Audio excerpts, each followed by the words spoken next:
इसको मिला, क्या लगता है कि सर क्या चीज़ छूट गया है जो आपको लगता है कि अभी करना बाकी है?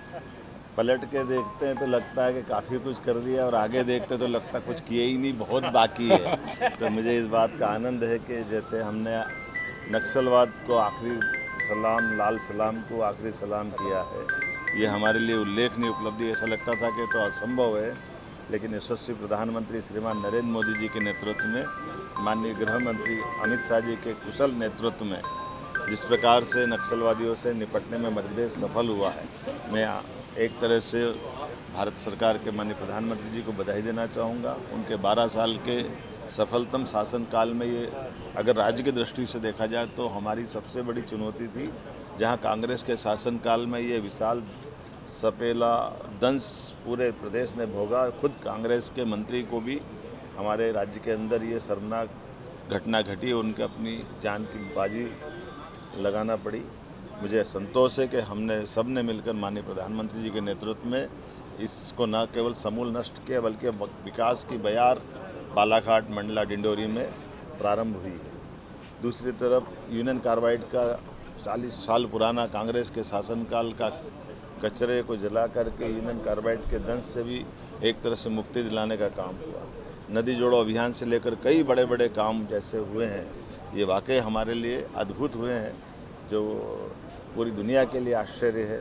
और चीता कहाँ जीता? मध्य प्रदेश में जीता, हमारे लिए सौभाग्य की बात है। चीते के प्रोजेक्ट ने दुनिया में एक नया रिकॉर्ड बनाया। जब हमारी सरकार बनी थी तो 20 में से 12 शांत हो गए थे, 8 ही बच्चे थे। शुरू में तो संकट भी था कि सरकार चलाए कि चीता बचाए, लेकिन भगवान की दया से चीता भी बचा और सरकार के साथ आनंद के लिए ऐसे कई अच्छे अवसर आए, जिसके आधार पर जलगंगा संरक्षण अभियान गंगा दशमी से लगा करके हर त्यौहार को सरकार के साथ जोड़ करके समाज की चेतना में कदम से कदम मिलाकर सनातन संस्कृति के भी उत्सवों के साथ जब आनंद आता, तो हमने एक दिन 4 साल में पढ़ने वाली बसंत पंचमी पर धार में नमाज भी कराई और पूजा भी कराई, और शांतिपूर्वक।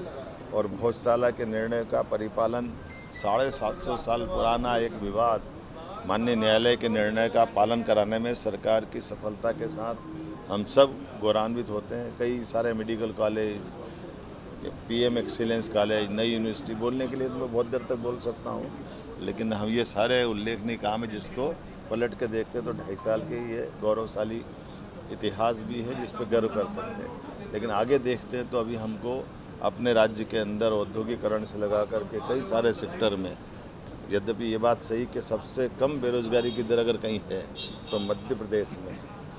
पीएम एक्सीलेंस कॉलेज सबसे पहले कहीं खुले तो मध्य प्रदेश में। सबसे ज़्यादा कम बेरोजगारी की दर अगर कहीं है तो मध्य प्रदेश में। ऐसे कई सारी चीज़ों की हमारी उपलब्धि है, लेकिन फिर भी हम प्रयास करेंगे आने वाले 2.5 साल में 100 लाख हेक्टेयर तक सिंचाई का रकबा बढ़ाएं। प्रति व्यक्ति आय जो कांग्रेस के 55 साल में केवल 11,000 रुपये प्रति व्यक्ति थी, हमारी सरकार के बनने के समय तक वो 1,30,000 तक पहुंची, और आज की स्थिति में 1,70,000 प्रति व्यक्ति से आगे बढ़ी।